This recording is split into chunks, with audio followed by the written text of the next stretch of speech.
Abigail Cannon here from Fiction Atlas Press, bringing you another Indie Connection. Today I'd like to tell you about some indie books that you might enjoy if you're a fan of The Rule of One by Ashley and Leslie Saunders. The first book I have for you is called Community: The Awakening by Nicole Meredith. The greatest enemy of knowledge is not ignorance, Seren. It is the illusion of knowledge. For centuries, famine and disease plagued the earth, making it uninhabitable. Now all that remains is community, a massive bunker built to protect a select population from extinction. 16-year-old Seren Quinn has spent her entire life within the walls of community, grateful to be a part of it, and to the Warren family who began it 6 generations ago. But Seren's world turns upside down when she learns that her mother is mysteriously pregnant. Under Community's one-child population control policy, her mother will be killed after giving birth. Seren will do anything to save her mother, including risk her own life. As Seren searches for a solution, she learns Community is not what it seems. They are killing innocent people. A rebellion is stirring. And if that weren't enough, Seren is beginning to fall in love with the very boy she's supposed to hate.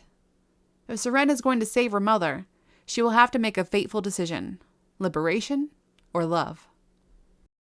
The second book I have for you is called Deviance by Maureen McGowan. In Glory's world, different means deviant and dead. In a post-apocalyptic world where the Earth is buried by asteroid dust that mutated the DNA of some humans, an orphan 16-year-old, Glory, must hide and protect her younger brother. If their deviant abilities are discovered, they'll be expunged, kicked out of the dome to be tortured and killed by the Shredders. Glory would give anything to get rid of her unique ability to kill with her emotions, especially when Cal, the boy she's always liked, becomes a spy for the authorities. But when her brother is discovered, and she learns their father, who was expunged for killing their mother, is still alive, she must escape the doomed city that's been her entire world. Outside in the ruins, they're pursued by the authorities and by the sadistic, scab-covered Shredders, who are addicted to the lethal-to-humans dust now covering the planet. Glory's quest to transport herself and her brother to safety make up the thrilling and fascinating first volume of the Dust Chronicles. The third book I have for you is called Sewing by Angie Grigaliunas. They can take your house, your daughter, whatever they want. For Aurelia, life under the militarized Holkondans is one of order and safety. Despite the soldiers' ruthless policies, she must trust their judgment. They alone provide protection from the enemies lurking beyond the city wall. For her older sister, Raebra, every glance from a Holocondan is a threat. Though even a whisper against them is treason, worthy of death, Raebra is determined to end their tyranny.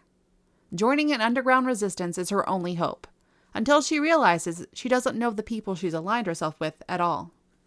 Unsure who to trust but unable to back out, she must work alongside the attractive yet infuriating rebel leader who reminds her far too much of the soldiers she hates. But with subversive posters appearing throughout the city and people dying on the blade of an unknown assailant, the sisters' world begins to crumble. And as the line between friend and enemy blurs, both girls must face the truth. Everything is about to change. And the last book I have for you is called Daughter of Nothing by E.K. Edstrom. They call it the Scion School. JC calls it a prison. She has no parents. None of the students on this remote Caribbean island do. The world beyond?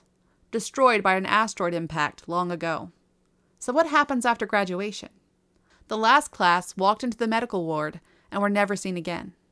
They've all been told lies. Lies and more lies.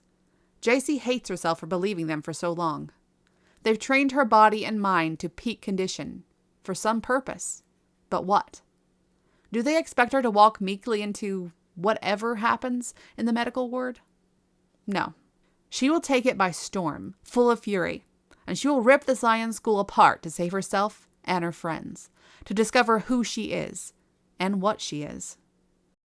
Okay, that's all for me this week. I'll see you next week on the Indie Connection. Bye!